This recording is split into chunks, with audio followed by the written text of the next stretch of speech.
Tuhan Yesus, kami mau memulai acara sekolah minggu kita pada hari ini. Tuhan, kiranya Tuhan memberkati kita semua, dari guru-guru yang mengajar dan anak-anak yang mendengarkan ya Tuhan. Berkati kami semua ya Tuhan, supaya kami bisa dikasih hikmat oleh pelajaran kali ini ya Tuhan. Berkati ya Tuhan, dalam nama Tuhan Yesus kami berdoa, amin. Hai kids semua, kembali berjumpa lagi dengan kakak. Kakak mau mengucapkan selamat hari Minggu dan tetap sehat untuk kids semua ya. Nah kids, pagi hari ini kakak bawa sesuatu nih ya. Pasti kids semua udah tahu dong ini apa. Tahu nggak kids? Ayo, iya betul, kakak bawa yang namanya roti. Tetapi bukan hanya satu jenis roti saja, ada beberapa jenis roti yang kakak bawa. Nah kids nih, kakak mau kasih tahu ada roti tawar, terus yang ini kira roti gandum. Nah yang ini namanya roti kering. Masih banyak roti-roti lain kids di luar sana, tapi kakak nggak bisa bawa semua sih. Jadi cuman kakak yang bisa kakak bawa ya hanya ini gitu ya. Nah kids pasti tahu dong ada banyak roti, banyak berbagai jenis roti di Indonesia maupun di luar negeri gitu ya, di berbagai belahan dunia. Nah kids, kakak juga mau kasih tahu nih, di beberapa tempat di negara kita, Indonesia, ataupun juga di negara-negara lain. Nah, roti ini adalah makanan pokok loh. Seperti kita, tiap hari kita makan nasi. Nah, mereka itu tiap hari juga makannya roti gitu ya. Termasuk juga budaya di tempat Tuhan Yesus hidup ketika ia berada di bumi ini. Di mana ayo? Pasti teman-teman kita semua tahu dong, di mana? Iya, betul, di Yerusalem dan Timur Tengah atau sekitarnya gitu ya kak. Pada waktu Tuhan Yesus lahir ke dunia ini, dia lahir di Bethlehem. Bethlehem itu terletak di wilayah Israel gitu ya. Nah kids juga siapa di sini yang tiap hari sarapannya adalah roti? Pasti kids semua suka dong ya, tahu ya, roti itu enak gitu ya kak. Roti itu enak, kayak makan nasi gitu ya, mengenyangkan gitu. Nah, kids, ketika kita makan roti atau makanan-makanan yang lainnya gitu ya, nasi atau lontong atau apapun, kita merasa kenyang dan tidak lapar untuk sementara waktu. Pasti dong ya, kita makan kan pasti tujuannya supaya kenyang. Dan kita nanti lapar, beraktivitas lalu lapar, lalu kita makan siang kembali, dan malam kita juga akan makan kembali. Nah, tapi kids, yang kakak mau tekankan di sini, ketika setiap kali kita makan, kita pasti akan merasa lapar lagi. Makan lagi, lapar lagi. Nah, kenapa ya begitu ya kids? Ya memang begitulah biologis kita gitu ya. Kita membutuhkan asupan makanan yang terus-menerus setiap harinya. Nah, kids, hari ini kita mau akan belajar bahwa Tuhan Yesus itu menyebut dirinya sebagai apa kids? Ya, roti hidup. Nah kids, apa ya kak itu? Kok Tuhan Yesus menyebut dirinya roti hidup sih kak? Maksudnya apa? Nah kids, di sini kakak mau jelaskan. Ketika kakak dan kids semua percaya kepada Tuhan Yesus, dia memberikan dirinya sendiri. Tuhan Yesus sendiri memberikan dirinya kepada kita, sehingga kita dapat dipenuhi olehnya dan memiliki hidup yang kekal. Dalam cerita Alkitab hari ini, kita semua akan belajar mengapa Tuhan Yesus lebih baik daripada makanan. Yuk, kakak sudah siapkan video pembelajaran yang akan menolong kids semua mengerti akan bagian firman Tuhan hari ini. Ayo kids, kita saksikan bersama-sama. Selamat menyaksikan.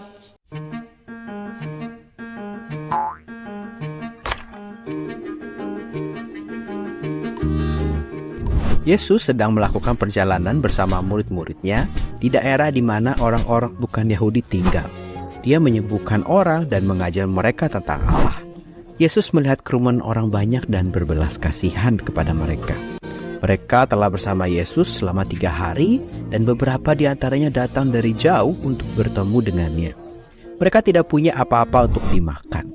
Yesus berkata kepada murid-muridnya, "Jika aku menyuruh mereka pulang, mereka akan pingsan dalam perjalanan." Murid-muridnya berkata, "Kita tidak berada di dekat kota, di mana kita bisa mendapatkan roti yang cukup untuk memberi mereka makan." Yesus bertanya, "Berapa banyak roti yang kamu miliki?" Murid-muridnya menjawab, 7. Yesus menyuruh semua orang untuk duduk. Dia mengambil ke-7 roti itu, mengucapkan syukur kepada Allah, dan memecah-mecahkannya menjadi beberapa bagian. Dia memberikan roti itu kepada murid-muridnya untuk dibagikan kepada orang banyak. Murid-muridnya juga memiliki beberapa ikan kecil. Yesus memberkati ikan-ikan itu dan menghidangkannya kepada mereka juga. Semua orang makan dan merasa kenyang. Para murid Yesus mengumpulkan 7 bakul penuh dengan sisa makanan. Yesus menyuruh orang banyak, 4.000 orang laki-laki, ditambah perempuan dan anak-anak untuk pulang. Kemudian Yesus dan murid-muridnya naik ke perahu meninggalkan tempat itu.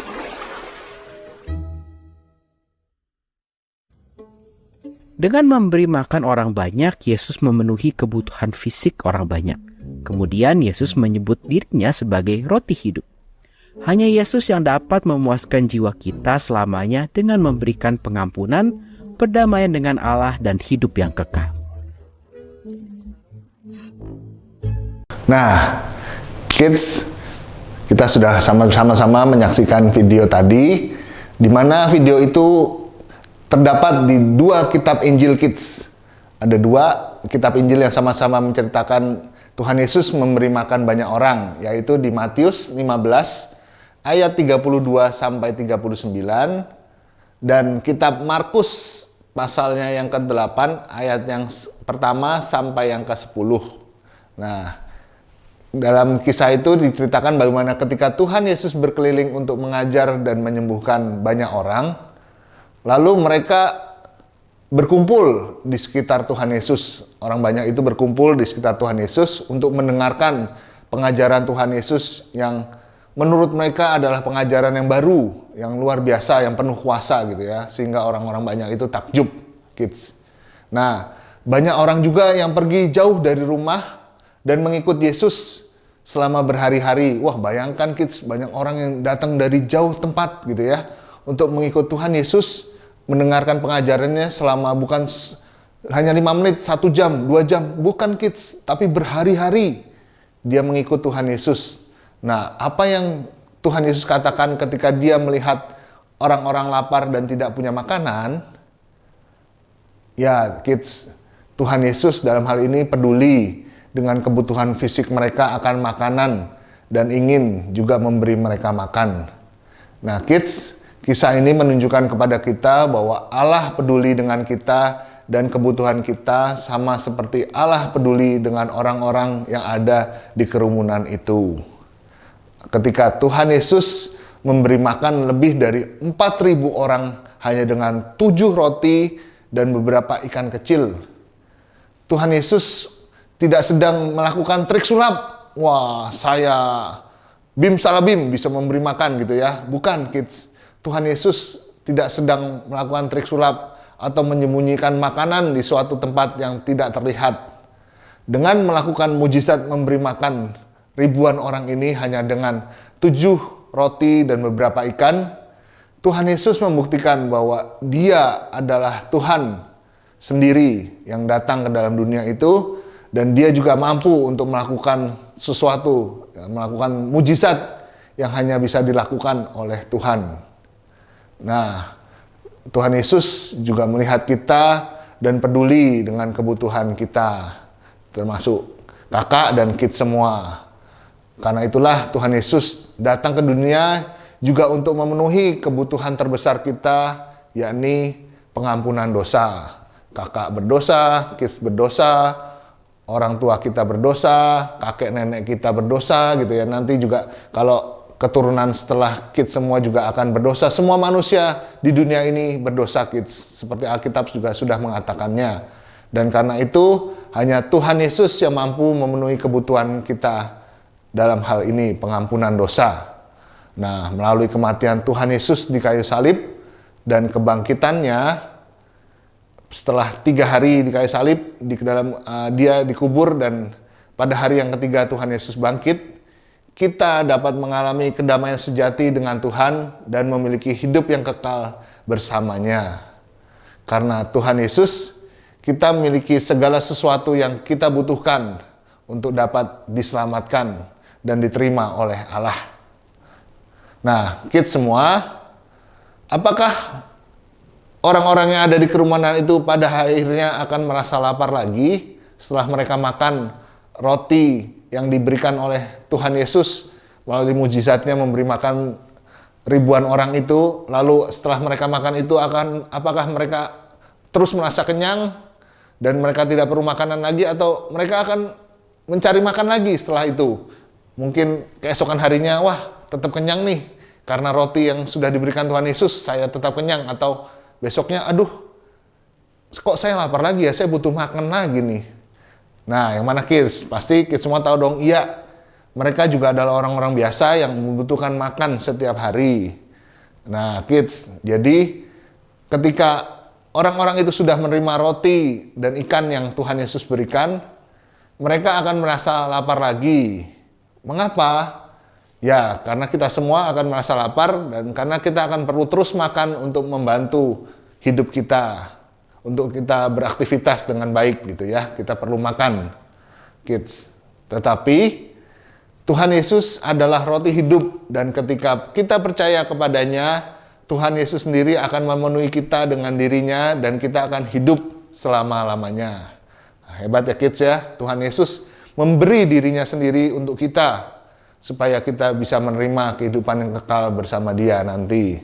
Nah kids, dalam hal ini kita dapat menyimpulkan bahwa Tuhan Yesus itu lebih baik dari makanan kita secara fisik. Kita makan nasi, kita makan bakmi, kita makan apapun.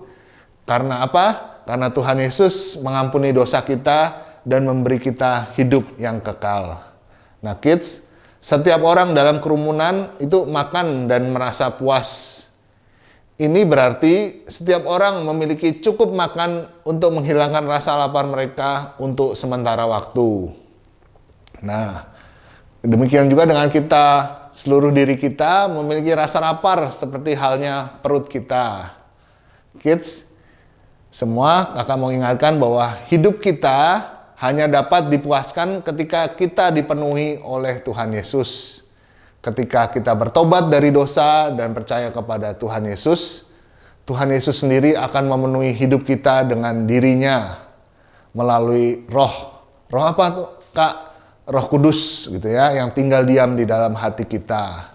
Di dalam Tuhan Yesus, kita akan memiliki pengharapan akan hidup yang kekal dan damai sejahtera dengan Allah, karena kita sudah didamaikan dengan Allah dari dosa-dosa kita oleh pengorbanan Tuhan Yesus di atas kayu salib. Nah, kids, dalam hal ini kita semua belajar bahwa dengan memberi makan banyak orang banyak, Tuhan Yesus itu memenuhi kebutuhan fisik mereka.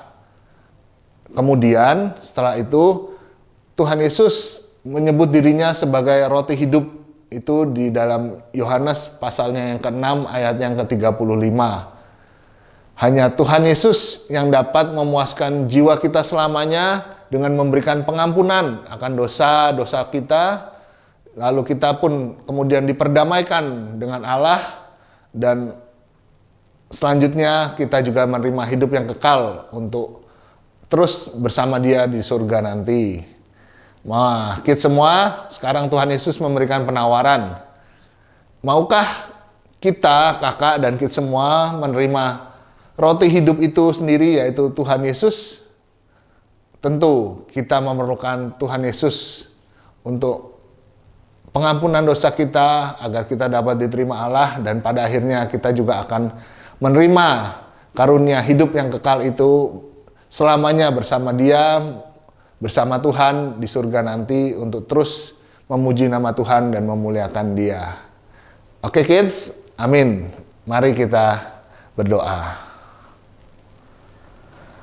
Tuhan Yesus, terima kasih karena Tuhan yang sudah memenuhi kebutuhan fisik kami sampai saat ini melalui orang tua kami yang memelihara hidup kami. Mereka sudah melahirkan kami, mereka sudah merawat kami sehingga kami dapat tumbuh dewasa sampai dengan hari ini. Dan kami percaya mereka akan terus memelihara kami sampai kami besar dan kami dapat melanjutkan hidup kami secara mandiri nanti karena jasa-jasa orang tua kami. Tapi selain itu Tuhan, kami juga mengucap syukur karena Tuhan yang sudah memberikan kami kesadaran bahwa kami adalah orang-orang berdosa dan kami memerlukan Engkau, Tuhan Yesus, sebagai Tuhan dan Juru Selamat kami, karena kami tidak layak untuk diterima oleh Allah karena dosa-dosa kami. Allah adalah Allah yang kudus dan kami adalah manusia berdosa. Oleh sebab itu kami memerlukan Engkau, ya Tuhan Yesus, sebagai Tuhan dan Juru Selamat kami, agar juga Allah boleh berlayak akan kami, menerima kami dalam kerajaannya bersama, dan juga pada akhirnya nanti kami juga boleh menerima karunia hidup yang kekal itu di dalam Engkau, ya Tuhan Yesus. Terima kasih Tuhan, berkati akan kehidupan kami agar hidup kami senantiasa mempermuliakan nama Tuhan. Hanya di dalam nama Tuhan Yesus Kristus kami berdoa. Haleluya. Amin. Selamat menjalani kehidupan bersama Tuhan dan tetap percaya bahwa Tuhan menyertai kita semua. Sampai jumpa. Tuhan Yesus memberkati. Nah, kita semua akan bersama-sama mengakhiri akan ibadah kita hari ini. Kak Eri akan berdoa untuk kita semuanya. Mari bersama-sama kita berdoa. Terima kasih Tuhan, hari ini kami boleh bersama-sama beribadah kepada Tuhan, memuji nama Tuhan, mendengarkan akan firman Tuhan. Tuhan, kami mau melakukan apa yang sudah kami dengarkan. Kiranya Tuhan menolong kami supaya kami dapat melakukan firman Tuhan itu dan melaluinya kami boleh mempermuliakan nama Tuhan. Berkati kami semua Tuhan, di dalam nama Tuhan Yesus kami berdoa. Amin. Ibadah kita selesai. Selamat hari Minggu. Tuhan Yesus memberkati.